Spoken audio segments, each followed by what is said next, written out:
Ladies and gentlemen, welcome into Fantasy Football University, FFU, coming at you yet again in the off season with a big show today. Qualitative Metrics. I am Mr. Bill DeCoustas. I'm here with Mr. Tom Lang. Mr. Lang, how you doing, sir? I'm doing good, doing good. Forgot my glasses this morning, and here I am. Well, here you are. Hopefully, we don't know if you're blind or not. Doesn't matter. Ready to talk some fantasy football. Like Yeah, doesn't matter. Mr. You could be Magoo over blind. there. You could be blind. You can still talk. It's all good. Yeah. We are recording this early on a Friday morning. Let me give you the exact date for everybody. It is Friday morning, August 21st, in the year of our Lord 2026. And we just had our first set of week two preseason games. We had the Chargers and the 49ers, which Tommy did not stay up for, and most of America did not stay up for. And then, of course, the Raiders versus the Texans. Quick reactions to the games, actually, now that the games are over. Yeah, I mean the Texans defense doesn't matter if first string, second, third string, third string. I mean they're a team. They're a defensive team, and they have a lot of chemistry, and they perform very well. Um, It definitely was a tough outing for Mendoza. But I would say it was a tough outing for Mendoza, but it's even more of an open eye that the players that they have on the outside for catching the ball outside of Bowers and obviously Genty, they have zero talent. So it is rough to see. They got to get that guy some more talent around there, and yeah, I mean, maybe it was just against the team that was just a great coached defense that was, going into year three, two, three, yeah, was it year three or four with what we call it, their head coach. But Hmm. let me tell you something right now. You're in week two of preseason, and you should have the players on your roster that are relevant and that are going to help you and help a young player. Now, granted, we don't anticipate Mendoza to play this year at all, pretty much. I mean, maybe 20% of the season, I honestly I, think. I do. Um, I think he'll play when and if they're eliminated, yeah, whenever that but happens. But we'll have to see week one. I mean, they have a really nice matchup week one. But it's if that's going to be a problem where they can't like move the ball through the air, outside of Bowers and maybe Jalen Naylor because of obviously the connection with Kirk Cousins, that's going to be a rough one. yeah, and by the way, like to me, it's a definition of how the fandom is so fickle because it's a week later and now it's like, well, that's it for Mendoza. Have him sit the entire season. Meanwhile, it wasn't. It was like we've been talking for the last week about how everybody's like, well, Mendoza needs to play from week one just because he had a good week, his first preseason week. So people react so gigantically in either direction just from one game to another game. Here's the deal. He himself is a rookie. He might have been the number one overall pick. It's a rookie. Every single rookie quarterback goes through this. And in fact, we talked about this in one of our um off-season episodes. Like sometimes quarterbacks take a long time to develop. Like we've already talked about. We don't think that they Yeah, get enough time to develop. no, they get forced into it. The problem is with the Raiders is they didn't do much to bring in talent. Other teams bring talent around to better prepare the player to be successful, and if they can't be successful with, AKA Justin Jefferson sitting there and can't move the ball down the field with him, um, nine, then they're not good.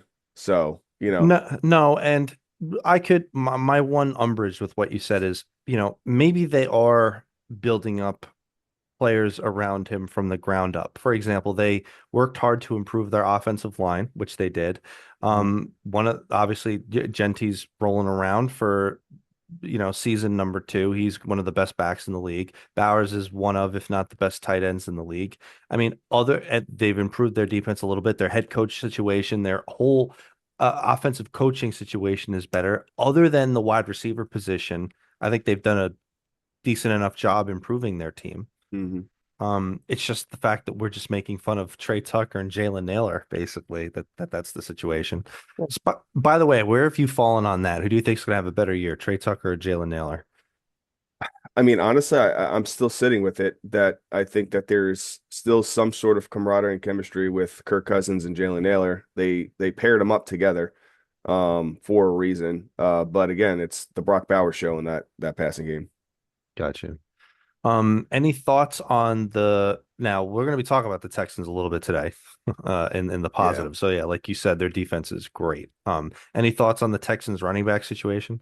But yeah, I mean, I think honestly, I mean, Montgomery didn't play yesterday, but if you look at the statistics of, the player that was there last year to the team that they have this year, the only thing that they really added in the running back room is obviously getting rid of, busted up Nick Chubb and, adding David Montgomery, and David Montgomery is good. He's He still is. very good. I think And he's going to be and good. and he's fresh. He's fresh. He hasn't been getting a full load of carries. When he was at the Lions for the past couple of years, and he's aged, but he's a fresh aged running back. So, I think he is going to be a top performer for where he's being drafted this year. I think he's going to overperform his draft room. Um, and he plays injured. He's one of those guys that just nudges through everything. He's a grinder, and he is a very elusive player as well too. So I Yeah, really like him this year. gotcha. Let's talk about the other game a little bit. I know you missed it, but I definitely caught a couple of the highlights from it. Yeah, I mean, So I'll be catching up with it today. So yeah, I'll be curious to get your thoughts. Well, the quick notes from the game, and having looked at it, like so the main note from the game is Deshaun Stribling looked really, mhm. really, really good. And again, I want to caution everybody, like it is preseason, and like we just pointed out with Mendoza, how fickle people are. So Stribling had a good game, and everybody's like, "Oh my God, he's the new this, he's the new that, or whatever." And obviously, the comments section on in any video on the internet is crazy anyway. So I just pump the brakes on that stuff. However, I will mention that the opportunity for Stribling is there with Ricky Pearsall out for the year, with Christian Kirk in and out with injuries, with Mike Evans in and out with injuries, and he might be injured so easily going forward next year, with an aged Christian McCaffrey. Like there is an opportunity there for Stribling. As much as we lamented the pick and thought they passed on Boston or whatever, we could still make fun of the San Francisco drafting stuff and then also recognize like, okay, this is the team. This is Kyle Shanahan's team. This is how they're going to work. And so Stribling could have a good opportunity this year. I'll be keeping an eye on him as it goes later into Yeah, into drafts. yeah. I mean, and they played obviously the Los Angeles Rams, but they put up 41 points against the Los Angeles Rams. It was 41-17 yesterday, in a preseason game. It's preseason, but it is good to see a team that, again, I talk about chemistry, a team that has been playing together with the same coach, same system. Debo Samuel did play a little bit yesterday as well too. But Stribling, I mean, the reason why he did play is because he's getting back reintegrated into the Yeah, system, yeah, right? yeah, yeah. But I do, it's if you're having consecutive positive sights on him on Stribling out in the field performing, and then Yes. he's obviously being We doing the talk about it's same. it's the drumbeat thing we Yeah, talk about. and you're seeing it in practice, and he's performing in practice, and not only just in against his team, because we all know that the 49ers defense is not the greatest. Ah, middle But of the they're pack. okay. They're middle of the pack. Um, they perform when they need to, right? But Salah's not there anymore, so we'll see. Um, if he's performing against his team and then he's performing against joint practices and then he's performing on live TV in obviously preseason games and he's doing well and they drafted him that high for a reason. He's going to be a vocal point of that offense. He's going to be the future of that offense. Well, the future especially. I mean, 100%. he screams to me the type of guy who has like a second half of the year type of value to me, you know.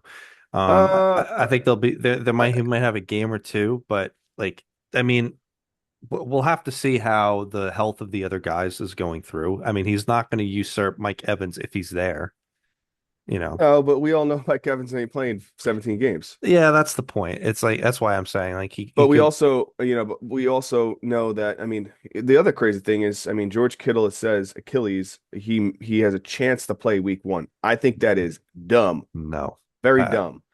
If George Kittle plays week 1, by week 4, he's tearing his other Achilles. he just might, and he might be past the expiration date or whatever. It's still George Kittle, but that's what I'm saying. Like that's why I was so big on Jake Tonjes. Like the opportunity for a 49ers tight end, it's very, I very have big. I have Jake Tonjes in like 50% of my best balls because I'm Abs looking later in the year, George Kittle may not be there. Absolutely. And you probably could have got him in like the round 39, you know what I'm saying? I got him in the For 20th pick, yeah. like yeah.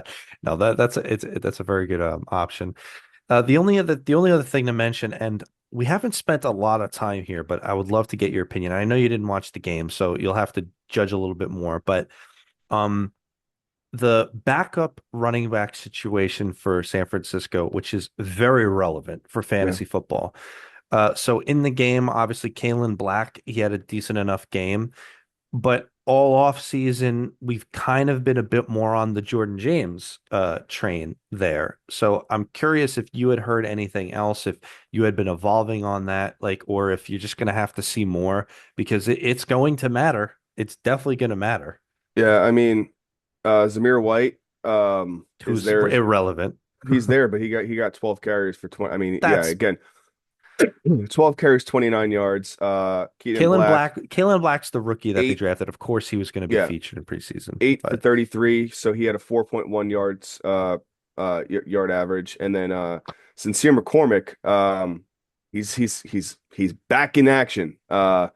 He had 6 carries, 53 yards, 8 he might not even and a make the touchdown. team. The guys that matter is Jordan James and Kalen Black. That's who They matters in San also they Francisco, also signed they also brought in Khalil Herbert. right? All set for him to be, the last man on the depth chart. But like Well, the thing that, is, I mean, he's probably going to make the depth chart over some of these guys, maybe over sincere, yeah. I mean, but I Are you mean, this, sincere about that? yeah, I know this is here McCormick from 2 years ago that had one relevant game. Uh, the situation there is like, okay, Jordan James didn't play because like he's not a rookie or whatever. He didn't need to prove himself. Like if you go look at the depth chart right now, you'll see that Jordan James is the guy. Now, again, Kalen Black is somewhat higher draft capital, but again, we lamented this pick for them also. We thought that they went a little bit high on him, but Kalen Black might be another one of these 49ers backs between rounds 3 and 5 that they kind of halfway invest in, all set to back up Christian McCaffrey. But I'm worried about Christian McCaffrey's health long term this year, so it's going to be a relevant position. I'm not worried so much about Christian McCaffrey's health this year long term because of what they brought in with Debo Samuel. I think you're a little too optimistic there with that. Debo does stuff, but I mean, I don't know. I don't know. I think your take on that is very optimistic personally. No, I just know. I mean, I'm thinking about what the past couple years brought with Debo Samuel, right? And that offense and that system. It just that's what he's going back to. He didn't take a step back last year. He just was integrated into a different system. He was performing well. He did have a little bit of a setback the year prior with San Francisco because of the money situation and wanting a contract and some injuries here and there. I think the thing is he performed well last year without a Jaden Daniels in Washington. Right. And he's going to be integrated back into that same kind of system. And he's going to ease off Christian McCaffrey's workload.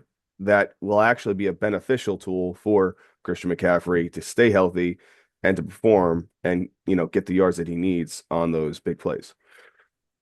I would say, and we could talk a little bit about strategy here. So, because we had a semi-similar issue when we had Jonathan Taylor on our big money league last year, which was, um, Normally speaking, at some point throughout the season, and even in some cases early throughout the season, we recommend if there's a clear-cut handcuff or a high value handcuff for a back that you have, you could go ahead and get them.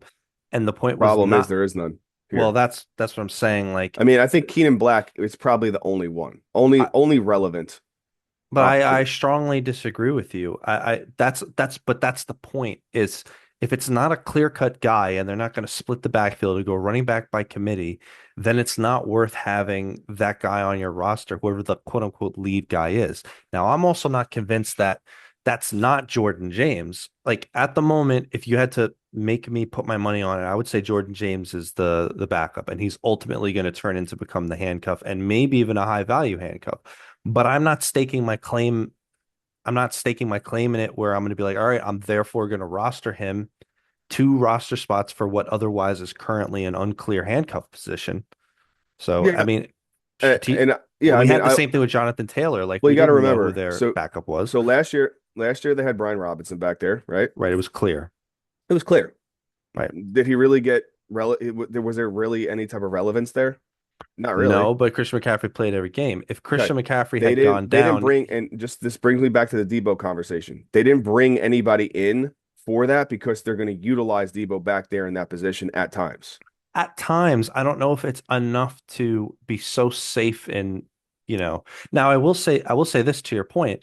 If Christian McCaffrey were to miss time, let's say it's not even that serious. Let's just say he's going to miss a game or whatever. I bet you in that game, you probably get more of Debo into the backfield. You probably get more Jordan James and Kalen Black. Now, unless something gets, There will what not be a clear-cut backup that will stand in and be able to perform to the level of any or even close to the level of Christian McCaffrey. I agree with There's not that, gonna there's gonna it's gonna be a split system if there is. So I think the only, like I just said a number of times, only player that I would find relevant to throw in there is Debo Samuel. And he's gonna have relevance with Christian McCaffrey in but there. Debo Samuel is not a running back. It's an But he irrelevant performs as a running conversation. back. It's not. It's not though. He performs as a running back at times when needed. I got it, but from the conversation of if you would be getting Jordan James or Kalen Black on your team, No. then that's I, the answer. The answer is no at the moment. I agree with that. At the moment, it's no. I I think, believe, but I believe if there is somebody to lean on, it would be Keenan Black. but I don't know why you would say that right now. It's just because we saw him have a decent game in one No, preseason. it's because the investment for the draft. They Yeah, drafted him. They put him on the team for a reason. I mean, obviously they're grabbing these backup players from the Raiders, you know, with Sincere McCormick and Z Zamir White. yeah, that's Um, just depth stuff. But I mean, they so grabbed Jordan James with a decent enough draft pick the following the prior year. The point is, here's where we agree. Since it's unclear, it's probably not worth investing in any handcuff situation. That's the point. But we could disagree on who it might be. Here's how we would find out, other than Christian McCaffrey being injured. The 49ers have a game where they're up, significantly or whatever. And then, like, for the entire second half of the game, one of those backups is just crazy and he does really, really well or whatever. And then over the course of time, you see them, he's the guy who's spelling him or whatever. That's how you'll know. We'll keep an eye on that throughout the season. I mean, that's essentially what Tank Bigsby became for Philadelphia. So, I mean, we'll keep an eye on that. you're just throwing yourself into another Indianapolis Colts Jonathan Taylor situation. So Well, if that's why I made the analogy, at that there was nobody on the Colts that it would have been worth it. Here's where we define when your handcuff is worth it, when you know it's the guy and the guy is capable. Tank Bigsby was one of them. Brian, Tyler Algiel for Atlanta last year was one of them. Like, for example, a good example of that this year, Blake Corum for Kyron, who we'll talk a little bit about him as well. But anyway, yeah, check out the highlights when you get a chance. I'll be curious to get a little bit more in depth what you thought of Stribling uh next time we talk about it. But mhm. um you know what? We talked a lot about injuries and some other stuff. There's been a couple more little updates with that, but we'll do a final look at all that stuff a little bit farther as we get closer to the year. But anything else you want to cover? We could jump right into qualitative here if you Yeah, want. just one injury Yeah, that I want to talk about. The Washington Commanders were doing an bucket challenge, and I'm not sure if you saw that. I did not. The running back room was doing an ice bucket challenge, and It's just so stupid. Rashad White jumped up and slipped and may have injured himself during the ice bucket challenge. Has it been So reported on? yeah, well, if you watch it, yeah, there's been some spectacle because now he has a hamstring injury, will not play this Saturday. He basically the way that he moved, it looks like he may have strained or did something to his hamstring. So it's quite interesting. The team is being very quiet about it, but if you watch that video, you see how he basically reacts and how he slips on the grass. And yeah, it's I hate So therefore, so therefore Bill is going to get busted up. JCM gonna have to look JCM's on. gonna have 1 week. He just might. Now we're gonna talk. We'll jump into And all the all qualitative. the all the Bill people are gonna be like, "See, I told you." Everybody's gonna go out there and try to trade for him, give up the bag for him, and then next week he's gonna put up a dud. Yeah, spoiler alert. In our qualitative metrics, the commanders are at the very bottom in almost all of them. So we'll get to that. So let's get into the qualitative metrics here because I'm excited to talk about this. So let's define what this is. So we just spent one of our a show or two ago, we talked everything draft math and strategy. Those are quantitative metric. Those are things that you can measure, on a literal point by point basis across the board. We explain from a strategic perspective how it fits in mathematically, why you think about things in a certain logical way. Here we're talking qualitatively. These are things that are hard that are absolutely that you can measure, but they're things that you measure that don't directly apply from a draft math perspective. So we're going to be talking about the offensive line rankings, the defensive rankings, the strength of schedule rankings, and of course, everybody's favorite, notable players going into a contract year and or players going into year three. Why does it matter? That Because is my they favorite. tend to play a lot better. So let's talk They about tend to break records. let's talk about the offensive line rankings. Just focusing on the top five and the bottom five. So this is according to PFF. The top five offensive line rankings, most of them are not surprising at the moment, is number one is the Broncos, two is the Eagles, three is the Bucks, four is the Colts, and five is the Chicago Bears. The bottom five, 28 is the Packers, 29 is the Titans, 30 is the Jaguars. That's a notable one. 31 is the Browns, and 32 is the Commanders. Number 32 is the Commanders. So if Ja'Cory Cross-Merritt wins that job or whatever, he's likely to get crushed in the backfield Yep. a lot of the time. Some of these teams here are showing up from, last year, but some notable one on the positive one. I feel real good about the Bucks, and this is making me feel good about it. Do you agree? Yeah. And there's a surprising guy that I'm very intrigued on is Sean Tucker, because we know what we're getting from obviously Bucky. He's gonna miss some time here and there. He's very talented, but with the other player that they brought on board, he's not a grinder on the ground. He's a pass catcher, right? So, I think Sean Tucker is going to see an uptick in snaps, and we know what he gets. He's a goal line guy. Yeah, I mean, he's had some pretty aggressive games. And I will say every single year he has that 20 plus point game. Well, I think this year you're going to see maybe about an uptick about like six more snaps per game, which is going to give him another 2, 3 carries, and they're going to be relevant carries because they're going to utilize him in the where his he's good with, that's inside the 20. Um, so I think he's going to be a viable point piece. Now, it's not something, I mean, that's a shot play right there. But I think, with their offensive line being what they are, that's great for Baker too. That's what it's great for Baker. It's great for the whole offense. I mean, and we should spend 2 seconds, telling people why we care about that. Obviously, a better offensive line is better across the board. Doesn't take a rocket scientist to figure it out. But I don't think people realize just how much that matters. I mean, you had Genti last year was getting hit 5 yards in the backfield almost every single play. I Yeah. mean, and he still had to struggle. Like, and so now that the Raiders are off that schneid, we're feeling a lot better about the Genti situation. It's just one example to illustrate it. Like the quarterbacks aren't going to be functioning, as consistently. I mean, Jaden Daniels is going to be running for his life every play. I mean, the Commanders are in horrible, horrible shape going into next year. Yeah, Another they got to notable, go out and get some Brandon Ayuk so bad. yeah, the Broncos being number one is not surprising either. The problem there, it's like they're going to have a bit of a crowded backfield themselves. Although, it makes us feel better about the passing situation. This is why I'm like, I'm feeling pretty good about Bo Nix himself. I mean, they had so many pass attempts last year. So, Jalen Waddle could be a very, very good pick going into this year. Um, on the negative side, I was a bit surprised to find the Packers down this far. Um, might make me think about, and we didn't even rank Josh Jacobs because we didn't want to touch the situation just yet Yeah. about it, but it might make me think a little twice about that, how high we want to put them anyway. Yeah, not I not mean, good. I grabbed Josh Jacobs in the fourth round in a best ball, so I took the risk there. Yeah, and fourth round is probably a decent enough discount there. But a notable one I want to talk about here, we talk about this all the time. It's the Jaguars here, number 30. Hmm. So, okay, great. If I think it's Tootin and you think it's Rodriguez or whatever it is, I mean, they're not.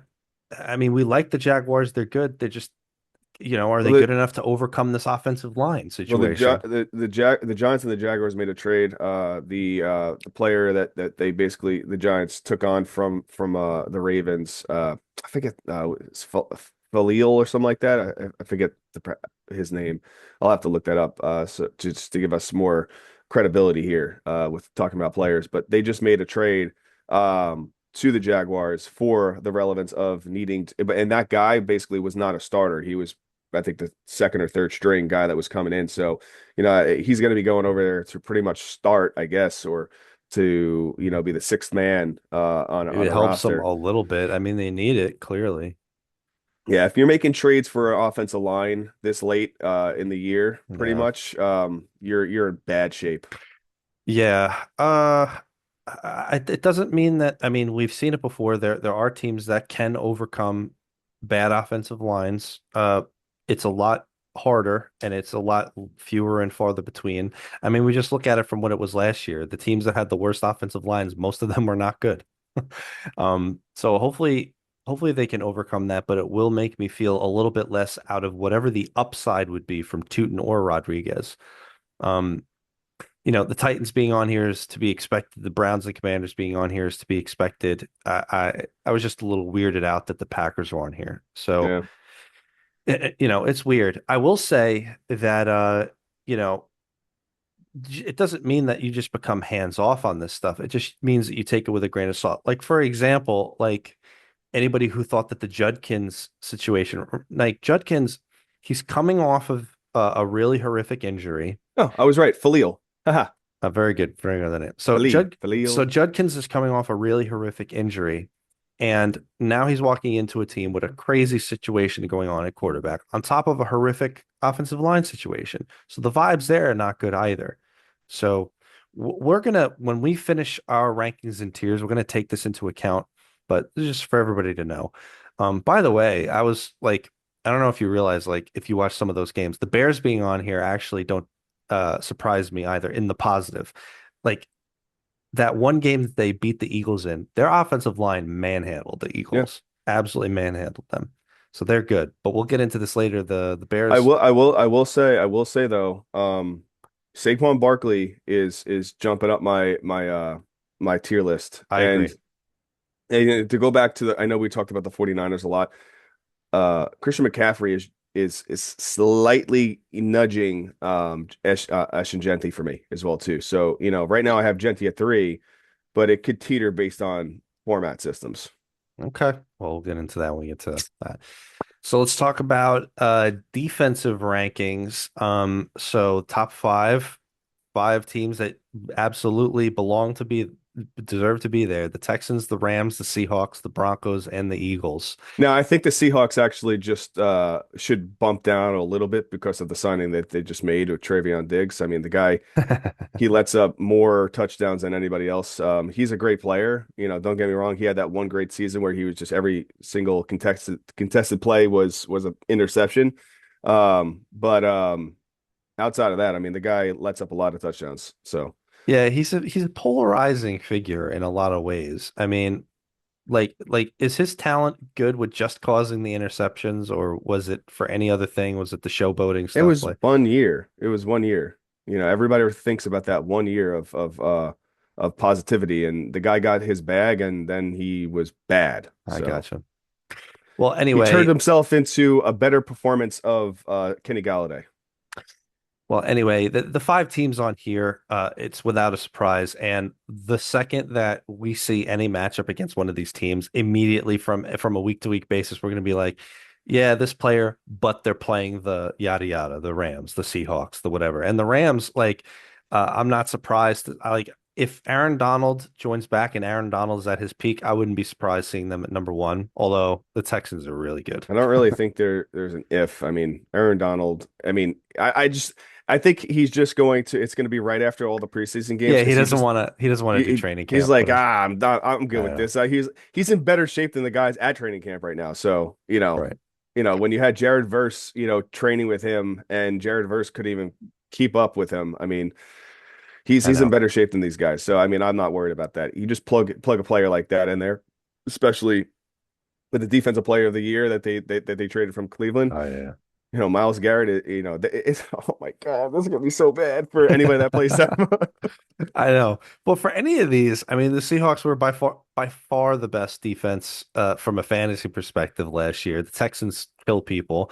The Broncos are great. They hold everybody down to like 13 points, and the Eagles are good. The Eagles have the Well, stifling secondary. I Like will they're say the all great Broncos are defense. great, but the Broncos were streaky last year. They let up a lot of points to certain teams that you were not anticipating, aka a la the Giants. Um, you Still know, won that game, yeah, I mean, they still won that game. Well, the Giants they just fell apart. And I mean, that was pretty much but that happens. That's like the they end get a of the fluky coaching game in regime over there. there. I mean, But The Texans, let up whatever it was, 30 points to the Raiders or whatever that game. I mean, these things happen, you yeah. know. So the bottom five defenses, the five teams, not a single surprise here. I The honestly don't understand why and when you go through it, but I don't understand why the 32nd team is not has bumped up a little bit. I mean, for what they made. I don't know. Maybe it's just rankings of And also the what Jets are actually pretty was. good. Well, Apparently not. The Dolphins, the Cardinals, the Commanders, the Jets, and the Bengals.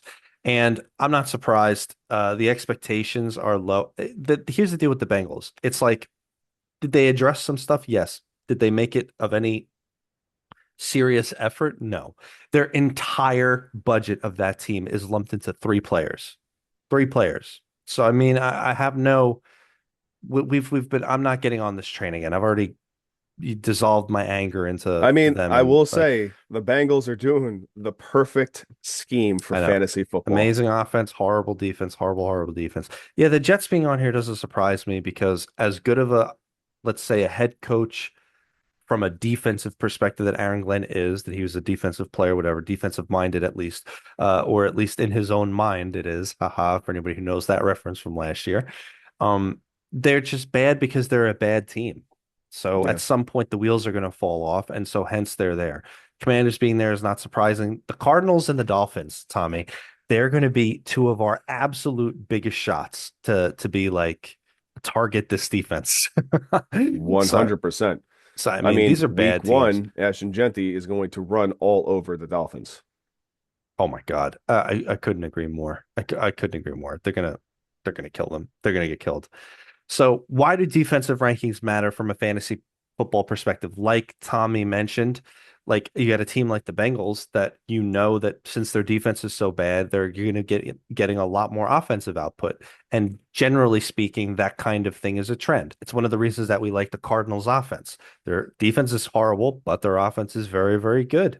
You're going to want to get a lot of options on there. Maybe there's room for players on the Dolphins offense to make some moves. Consequently, on the positive end, when you have really good defenses, it does tend to help the offensive running back a lot more. And so you've got again the Broncos in there, the Seahawks, I mean, those running back situations are going to be better because you'll have teams that want to run out the clock, etc. And so I Yeah. mean, we had the same thing last year. Like the Broncos and the Eagles have a top five offensive line and a top five defense. So there's great opportunity there for Saquon, for example, and for I know. whoever impresses Sean Payton enough that week to become the starting running back. Well, So it's J.K. Dobbins to start. So, that's true. And he had a lot of success for the first half of and last they year. brought him in and they gave him a little bit more money too. That's So, right. Yeah. So unless Harvey steps in or Jonah Coleman takes over, I mean, the Broncos running back's going to have a lot of well, success there. you already know what you get from Harvey. You know, he's not a, every down back. You know, the thing though with that system is you know when they're passing, you know when they're running. You know, so I think they need to be a little bit more versatile with both guys. You know, put them in the backfield because then it has to be a little bit more of a, gotcha effect, you know. Well, basically, this should bolster what you were saying earlier about Montgomery. It bolsters how we feel about Jadarian Price, and it really does. It bolsters how we feel about both Hmm. Kyron Williams and Blake Corum, who we'll talk about in a little bit. Yes. Yep. Um, let's talk about the strength of schedule rankings. And it is important to mention that the strength of schedule rankings is not based on last year's win losses. It is based on the conglomeration of projected win totals for this year as set by um, Vegas, etc. So top five here, the easiest by far. We've got the Detroit Lions. Then we've got the Bengals, the Saints, the Jets, and the Ravens. The bottom five with the hardest schedules, we got the Cowboys, the Commanders, the Panthers, the Dolphins, and the Cardinals. The Cardinals being at 32 is so funny to me. But it makes sense. They're the worst team in the best division. So God bless them. They're gonna have their work cut out for them. So the Lions being on here like this, it makes me feel so good about Jahmyr Gibbs. So good. I'm feeling like I think it's clear. I think it's so clear. That entire team, I'm so predicting such a bounce back for them. The Bengals being on here, it bolsters everything that you just said before. Like it That's makes me feel insane better though. about You that. know, it's just insane that they're the second in win total, right? And they're the worst defense. So that means that they're going to have to put up at least 42 points a game. I know. I know. It's crazy. But again, I'm not going to get into this, but it's the self-fulfilling prophecy that Joe Burrow set for himself. It doesn't make him better because he has to do this. It makes him, he did it to himself. Whatever. We're not getting into that. But the Saints being on here is very, very interesting. We like the Saints. We like Tyler Shook. We like, the up and comingness of them. We just don't like them week one. Because they're playing the Saints. They're playing the Lions, in Detroit week one. The Jets being on here is irrelevant. They're gonna have a bad season. But this is good for the Ravens though. They just gonna have to prove it. I am we talked about it a little bit. My initial reactions in the offseason was that the Ravens might take a step back with the absence of John Harbaugh, but Lamar got everything he wanted. They are going to let him throw the ball more. He's gonna run the ball less. They've got a nice schedule coming up for this year. I mean, they got a coach who's going to let him do what he wants. So good on the Ravens, I guess, right? So Yeah, 100%. yeah, we'll see how that shapes out. On the negative side, I mean, we know the Commanders are going to have a bad year. We know the Dolphins are going to have a bad year. We know the Cardinals are going to have a bad year. We know the Panthers are going to have a bad year. The only team here that is interesting is the Cowboys, but to me, it's halfway irrelevant because the Cowboys are going to be competitive. They're going to be fighting in every game, and that their offense is going to be very good. And clearly, their defense is improved. So maybe the fact that they're in hard games means that they're going to be playing harder for most of the games. I don't think I'm able to overlook their bad schedule, I would say. Yeah, I mean, they're going to be competitive, like you said. I mean, they have a really good offense. They stacked up on defense as well, too. So I just think that, there might be some grinder games. I don't think they're going to blow out teams every single week, but there's going to be a lot of competitive games. And, unfortunately, because of this, I mean, the Cowboys are not going to go like 14-3. They're going to be like, they're not, and they won't win I personally don't think that they can win the division, but Tough division. I think they could, I don't like talking about this good about the Cowboys, but I do think that they can win a playoff game this year. Great. I think they could win a playoff game.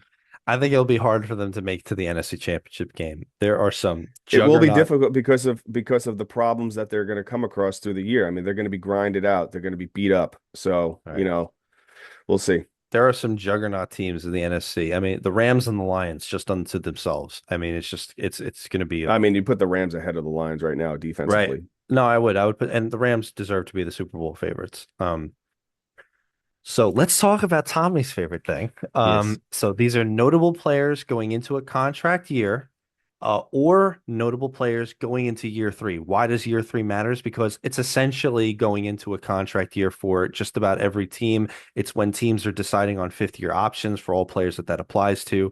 It's the most common year that players will get paid after the year, depending upon good performance. So here are the notable players that apply to that. Let's start at quarterback position. I'll just list them out. You tell me which ones matter. Baker Mayfield, Caleb Williams, Bo Nix, Jaden Daniels, Drake May, JJ McCarthy, and Michael Penix. Um, Hmm. I don't think JJ McCarthy and Michael Penix matter. Although the Michael I Penix think thing, I think I the think first five matter. I think Michael Penix matters a little bit. He's gonna want to get on. He's gonna want to perform and get on the Yeah, I field. think Michael Penix matters last year when they decided not to bring in Tua. Now they have Tua over there, so I think that there's a little bit less relevance. He's definitely having to fight for a spot. Right. I think that's the first action, is not the first. You know, the thing is he hasn't been so consistent. You got two left-handed quarterbacks back there Oh, right now. that's the They stupidest gotta pick one narrative. of them. Well, I agree with your first statement. The ones that matter is the first five. We love Baker. This is just another And reason. I mean, with Oh, Baker, it's another reason with the offensive line ranking. I mean, yeah, I like know, man. we talked about that a couple minutes ago about the offensive line. I mean, but like when you stack that offensive line up and you got good chemistry, in the front five, and then you got Baker back there, who also is a scrambling quarterback, is going to make sometimes really poor decisions and turn them into positive plays because of the talent he has around him. He is so overlooked this year in fantasy I football know. drafts, which I'm still very happy about because I am taking him in every single league, every single best ball he's on my roster. Um, I know. and I know. and you got to remember he was playing injured last year, like early in the season. He had that bicep injury that was covered, that was covered by that sleeve, that you really didn't see it. He just played through that injury, and then he was just getting beat up. And I remember towards the end of the last year, you were like, "Was Baker injured?" I was like, "Of course that guy was injured. That whole team was No, of injured." course. I think Baker's injury last year is going to win us a lot of fantasy leagues this year because Oh, that's depressing. 1000%. It's depressing his He's value like, so much. yeah, he's like, last year, you got to think about it. Last year, it sucked because like last year he was the fifth quarterback coming off the board. This Right. year, he's like the 14th, 13th, 14th quarterback that's on that list. I mean, so he's Right. atypically a streamer right now. And He is Baker's in. going to be a draft and sit him, sit him on that lineup the entire year. I could. Baker's.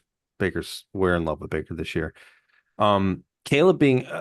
Caleb being on here is interesting because I mean, obviously he's going into his third year anyway, but I mean, they're probably going to pay him no matter what he does. But I've gone back and forth with you. I still think there's room for improvement. We haven't seen the best of him, and it's the third year in this uptick offense with Ben Johnson. I mean, I think that there's a lot of room there. I'm not gonna you had him ranked lower than I did when we did the tiers in the rankings. We'll see what we get to when we get there. I mean, you essentially had him as a glorified streamer, but I mean, Yeah, I still feel that way to an extent. I mean, he is creeping up a little bit with me because of the offensive line, the strength. But again, I just want to see. Gotcha. And the problem is you're not going to see that until week one happens. But I just can't. He's a player that I'm not drafting right now because of the value you're getting him. You're getting him in a position where Well, he's, pretty much Baker's value, if not I know. more than Baker's value than last year. That's part of why it's like from an ADP perspective, ADP Caleb is going before Baker, and we have Baker ranked higher. So Yeah. it's like he's not gonna. It's just And that's the way he's it's got gonna be. two wide receivers that are injured right I now. I know. mean, so you're Well, we'll not get building that chemistry. So he could be a late season yes. guy that's going to be very consistent. But I'm just a little worried about him to start the year. Bo being on here, I think it's. I don't want to spend too much time on it, but Bo is. I see a bright future ahead for him, Oh especially yeah, now. Like they got a lot of weapons there. Their O line is amazing. Their defense is amazing. The coach is very good. Like Bright, if he could just work on consistency, which there's no reason that can't happen. So I'm feeling good about Bo next. I feel better about him, especially in 4 point touchdown leagues, because he does rush the ball more than the average quarterback. hmm Jaden being on here, and we didn't spend too much time talking about the whole five nonsense. But the problem here is I don't care. They're going to pay him anyway, and their yeah. team is awful. So it's just like the motivation here is, more minimal.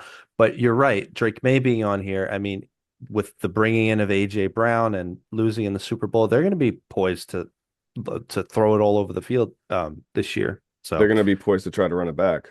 Yeah. I I don't think they're going I to don't think have they the will. success, They'll but try. they'll try. Yeah. It's worth a try.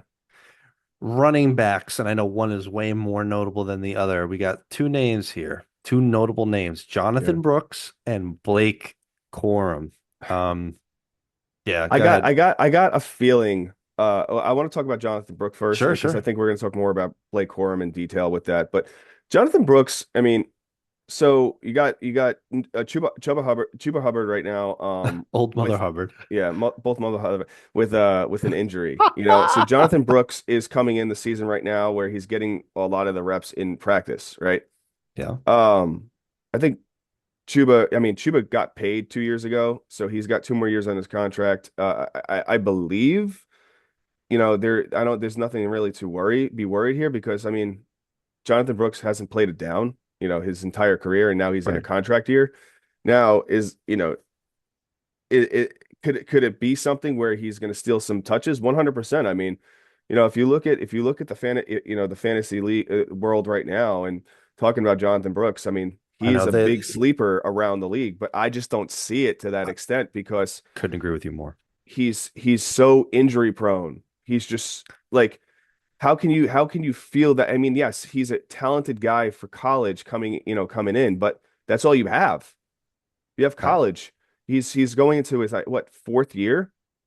this is the third year. He's played college 4 years ago. Yeah. So there's a couple aspects to this. Let's just list it out.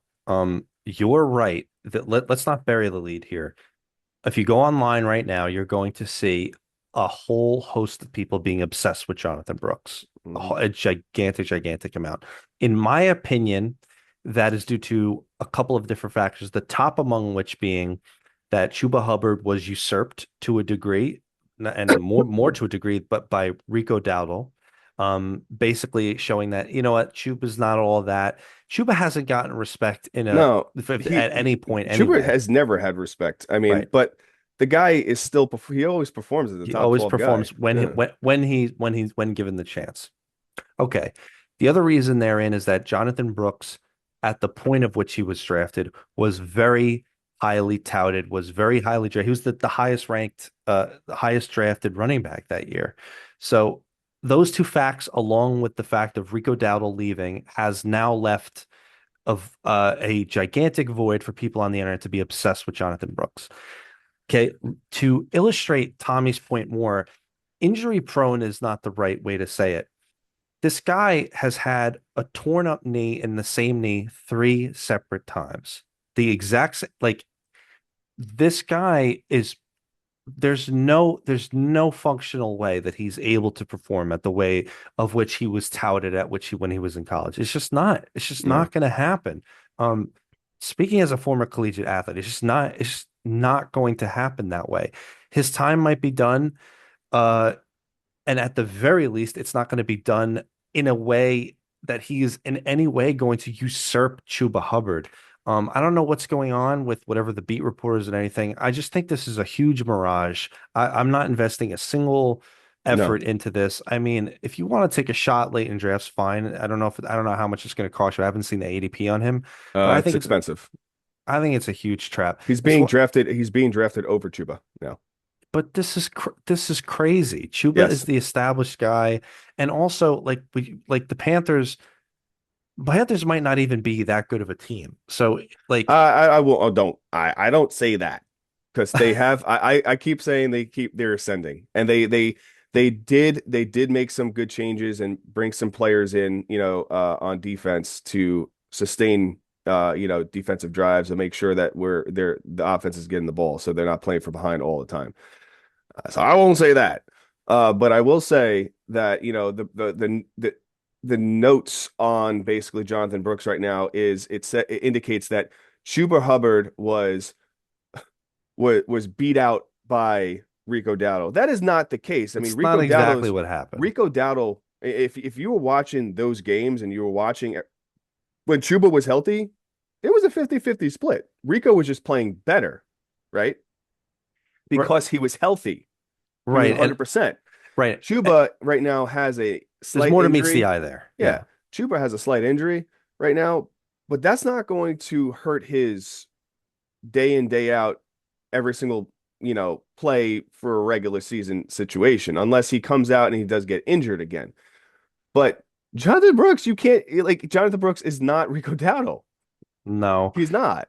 And So he doesn't even have to be Rico Dowdle. Like it's just not going to happen, guys. It's just not. And even at the moment, like we're higher on Chuba than consensus. It's not like we're, predicting a top 10 finish with Chuba. We just said, hey, pretty good running back too. That's what we yeah, have. That's what we have Chuba as. And there's no reason that he 100%. can't finish there. If we want to say that the Panthers are just going to be crap and then therefore he's not Yeah. going to fine. But And that's Jonathan also Brooks, pretty right. That good would running also back have, for. yeah, yeah. The John Brooks thing is a mirage. We could talk about it forever. But on the positive end, we do have Blake Corum here, and the drum beat's getting real big for Blake Corum on this thing. But Yeah. it's like I just don't see any world because Kyron's still good. That's sort of the thing. It's like they're gonna but I think they should just use both of them, really. Yeah, I mean, I think this is going to be the year, just based on statistics and based on how the usage was, going into last year. I mean, they rode that team on Matthew Stafford's back. I mean, at the age he is, with the talent he has around him, yes, can they do it again? Maybe. Do they need to do that? No, because they want, especially having as good of a defense as they have, they're going to grind out games on the ground to run that clock out. They don't need, there's no reason to extend time, I right? know. So It's one of the Blake reasons we don't Corum, think I Stafford is will going to put up 46 touchdowns. I don't think that's exactly. going I to think happen he, I again. mean, you're He's going very, to be very high efficient. 20s, very, very high 20s. He's going to go back to his 20, norm. 29, 30, but he's going Yeah. to be very efficient. That's what we think. Yeah. Blake Corum, my only issue is with I think Blake Corum is a very, very talented running back. The problem that I have with him being on this list right now is I don't think that I think they're going to utilize him smartly, to a point like where he's going to have to earn it. And he may see, I don't think it's a 50-50 split like I've been saying. I think it's going to be like the 60-40. Last year was like, 70-30, and situationals, game situations. I think it's going to be a 60-40 where he's going to see his touches, but I think they're going to not allow him to get to that same level and get those same very, very effective touches that he did last year to extent. So the stat book doesn't show him with those extra touchdowns. So he doesn't have a leg to jump on to be able to get the money that he needs, because you can't pay two running backs. Right, but they could very easily be like, okay, after they go win the Super Bowl, all right, trade away Kyron, and like they could True. very easily do something like that. Yeah, I'll be curious to see how they handle it. But Blake Corum is going to be very valuable this year. It just Yeah, I like him. I like him because you just, especially you really don't see, you haven't seen that team be a heavy on the ground team for a long time since like Todd Gurley, I'd say. Um and that obviously opens up the play action. When you have Mhm. two really good running backs, um it's going to be interesting. I like his value in drafts right now. I think he can overperform his value, but I do think the team is going to be a little bit refraining from letting him get those extra touches that's going to give him that extra money. Ah, that's a conspiracy talking. Maybe Yeah, you're it right. is conspiracy. I But will say that just looking at some of the other names on this list, the Rams are so stacked, man, and they yeah, I got the mean best defense. they have the second best running back room running game second easiest running game in the NFL this year. So I know, and like when we talk about the wide receivers, like, and we already said that they have the second best defense or whatever it is. I mean, they're so good. So let's talk about the wide receivers here. I'll list out the names. So Puka Nacua, Devontae Adams, George Pickens, Malik Neighbors, Brian Thomas Jr., Roma Dunze, Marvin Harrison, Xavier Worthy, and Ladidi Metcalfe. Couple names there really jump out to me. Devontae, I don't care really because he's going to want to perform anyway. He's trying to go win a Super Bowl, and this yeah, might be his last year, so that's this is irrelevant. his last ride. But Puka being on there is relevant. He's gonna want to go for. He is absolutely gonna want to go for this bag. But I hope Stafford stays healthy. That's all. Yeah, I That mean, was our thing. also And then Puka's got to, he has to get play a full suspended or whatever. 17 games this year. He's biting people. So By the way, there was some kind of a comment on a thing. Um, I don't know if Puka's going to get suspended or not, if there's going to be any other thing. But here's what we're not going to do. We're not going to comment on what that was. Okay. It's just like that's one of those controversial topics things that we're not getting into. It's not a football related thing. It's just not. TMZ. Yeah. We talked about football related things in controversial topics because they were football related. We're not going to talk about non-football related controversial topics. Okay. So sorry, guys. All right, Diana Um, Rossini. that was football related, not people's religions and stuff. We're not getting into that. So I do want to mention a little bit of George Pickens here. I know this is another feather in the cap that you're higher on George Pickens than I am. They just franchise tagged him, so this is a contract year for him. He's gonna want to be going all out there. I mean, I'm feeling good about Dak. I'm feeling good about the Cowboys passing game. George Pickens, right? Yeah, 100%. I just don't think the Cowboys are going to pay him. So I think this might be his final year over Doesn't mean he's there. gonna, yeah, but he's gonna go out to try. I Oh, mean, yeah. I mean, he's not going to overperform what he did last year. I think you got to pump the uh, brakes on that. Because obviously you have a healthy team. I mean, you're hoping that CeeDee Lamb stays healthy. You're also hoping that Dak stays healthy. Because it is in if you look at the stats and you look right. at the years, it is a red light year. Um, so, but in all reality, I do think that Pickens is going to perform very well. I don't think he's going to overperform his performance from last year, but I do think, I mean, if you look at the team, he's getting one-on-one coverage, so he could beat that one-on-one coverage. Those guys on that roster are not getting double teamed, and if they're getting double teamed, that means that's opening the door for the running game. So Gotcha. it's yes, they have a really rough schedule this year. But they're going to be putting up points, and they're going to be able to, do it in single coverage. Um, I want to skip the guy on the Giants. We'll leave him for last, but just to mention just a couple of the quickly get through the Brian Thomas being on here. Um, it kind of just muddies the waters between what you feel about the Jacksonville wide receiver situation. People have their truthers, no matter who it is. Tom is a Jacoby Myers truther. I am a Parker Washington truther. The internet is kind of Brian Thomas truthers. So I don't know what camp everybody's going to fall in. You guys can all stake your claim in what you think. The fact of Brian Thomas being on here, he's going to be motivated to bounce back to what he was from year one, and also he was the most highly drafted. So the upside for Brian Thomas is the highest, but you from an ADP perspective, you'll have to invest the highest in him. I think he's going like a round or two higher than Jacoby and Parker. So Yeah, I he, mean, he's around the same timeline, but he is the one that's ahead. right. Um, Roma Dunze being here though, Tommy and I were both on the Roma Dunze train over Luther Burden this entire offseason. And now with the injury to Luther Burden, the serious one, Roma Dunze's injury, he'll be fine. But Roma Dunze's injury, Luther Burden's injury situation, it gives the green light runway all going for Roma Dunze here, and I'm all for it. So we might have to bump him up in our tiers and rankings, I think. Yeah, obviously he has a slight injury right now, but He'll be all right. he'll be fine. And with Luther Burden's injury, I think this is going to supersede basically that situation. But they're different style of players. Like, Mhm. Luther Burden's a little bit more of a elusive guy, smaller frame guy. Oduze is a big body, big body guy that he's seen more in the end zone. And he's very talented. We saw the connection that he had with, what you call it, Caleb Williams, Mhm. last year. It did For the first half drop a of the little year, bit. Roma Dunze was one of the best receivers, or was one of the Yep. best picks in fantasy, and then Yep. it dropped off the plant. But remember, Rome got injured, and there was Yeah, other things going I on. think with the A little bit of contract, DJ that's Moore. going to be a very expensive 1-2 signing for the Bears next year. Well, So he's going to be going for it. So Marvin Harrison being up here, and we've said this he's got to catch before. the ball. Marvin Harrison, this is it, bro. This is it. And I'm willing, me personally, I've been grabbing him in some mocks and stuff. I'm willing to give him this shot. This is it. If he You're not cannot, really paying much for him.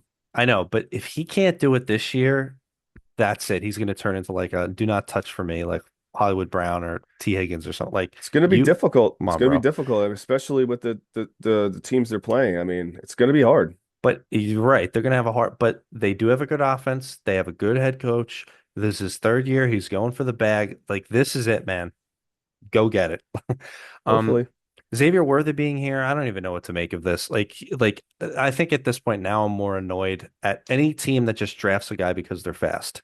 hmm Xavier Worthy has to go do something, and he has to turn into the guy who they drafted. I don't think he he's will got to because put on some muscle. I think he just drafted a fast guy. I think that's essentially what happened. So God bless him. Ladidi Metcalfe being on here, though, I think it's a very, very good thing. I think Yes, Ladidi is being currently under drafted.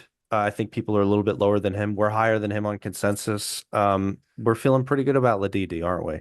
I believe Lad McConkey is But going to finish as a wide receiver one he's going to finish as a wide receiver one. it's a He's very good upside for that. Yep. very, very, very, very underappreciated this year. It's the same kind of situation like with Baker. You got hurt, you got butt hurt by his performance that he didn't get to where you wanted him to be. There's just a lot of volume out there. It's a different system. I think he's going back to his rookie year, Lad McConkey. And with Mike McDonald there, it's gonna be fun. By the way, every time that the Seahawks get brought up in the head coach's name in my mind, every time I hear Mike McDonald, all I think about is the singer. I never think about the head coach. That's all. And I cannot be the only person that happens to. So God bless anybody who has the same mind as I do. Mike McDaniel. Mike McDaniel's the head coach for or was the head coach for the Dolphins, now he's at the Chargers. That's what I'm So talking about. no, but I think about the stupid singer when I hear Mike McDonald. But Yeah, anyway, well, I said Mike McDonald by accident. Mike right. McDaniel. Right. Michael Ronald Mr. McDonald. Mr. Glasses. Mr. Big Glasses. Yeah, Mr. Oh, I'm not going to say it on the air of what I think Pablo about him. Escobar. Yeah. All right. And so Scarface. the last wide receiver name is I skipped it because I want to get you to just pontificate about this. Where are we with Malik Neighbors? Where is this here? Well, he's working with the full, with the first team. And obviously, he's going full speed, and obviously there is coach speak involved here.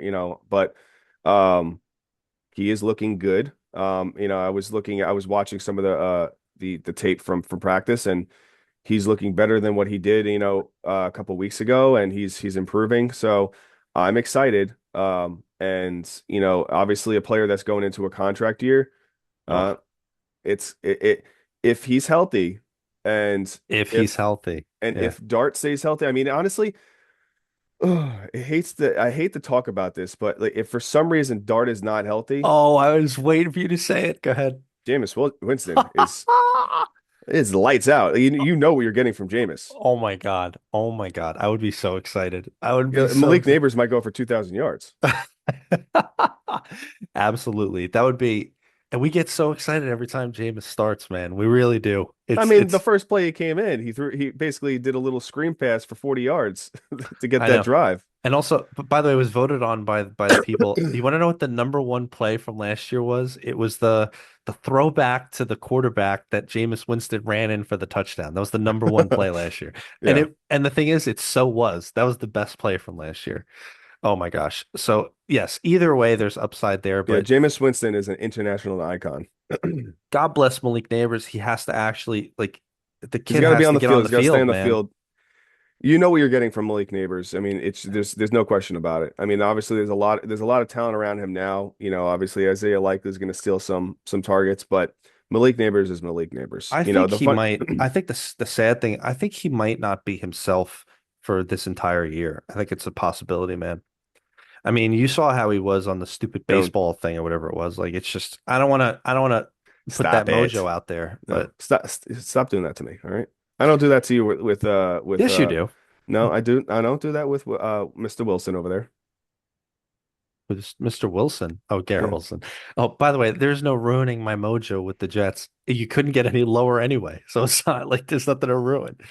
Oh my gosh, we'll see. We'll see. Let's keep an eye on how his health looks. And we got one other name here as a tight end, Brock Bowers. It's not like it changes how we feel about it, but I will say that Tommy and I have both moved to Brock Bowers is in a tier of his own now, ahead of Yeah. Trey McBride for us. Like it's not close. Brock Bowers is in line to have one of the greatest tight end years, in my opinion. I think that's actually worth betting on. Like I Brock can Bowers is going to break AI. That's how good it's going to be. better offensive line. Um, no wide receiver options to speak of. Now a better quarterback, improved coaching staff, improved everything. I mean, he is so set up for so much success. So I don't know how else to do it. But again, from a draft perspective, it's like even if he has the greatest tight end season of all time, you're giving up such an opportunity cost if you're getting him in like the second or third round. So, and what if he just has a really good tight end season? Like you would have to really make that leap to do that. So again, fourth round is the earliest for me. But there we go. So I would say the most relevant name on here for me, I guess you could say it's Baker Mayfield. But if we were to say a non-quarterback position, I would probably say at this point, Roma Dunze, maybe. I don't know. Who would you say? Baker, you know, the Buccaneers tried to pay him. It was like a two year, 50 million or something like that, and he felt disrespected by that. I should Um, I should be so disrespected. well, yeah, I mean, but you know, the thing is, Disrespect me, Tampa. it's not the same. You know, they've already justified that he is their franchise quarterback. You know, they made that clear. Um, what's going to happen is Baker's going to earn that this year. He's going to have a healthy year. They have one of the best offensive lines. I think he's going to massively overperform his ADP, and he's going to have a incredible year. He So is. I think he is the best one that's out there because not only that he feels disrespected by the organization he's playing for, but he knows what he's about to do. You know, so We know. We all know. we know. So so there we go. That is our qualitative metrics episode. A lot of fun. This is very informative and helps us get a real handle on who we're really thinking about. We'll get closer and closer to our final tiers and rankings when we get to that show. That'll be one of our absolute last shows before we do like a hype show or whatever, and then we get into the season. So there we go. Final thoughts, Mr. Lang? Yeah, we truly appreciate everybody that watches the videos and listens to our TikToks and watches our TikToks and everything else and listens to our Apple Podcasts. If you could please like, share, and subscribe, we'd greatly appreciate it. Yes, we would. Thank you very much, everybody. Bye bye.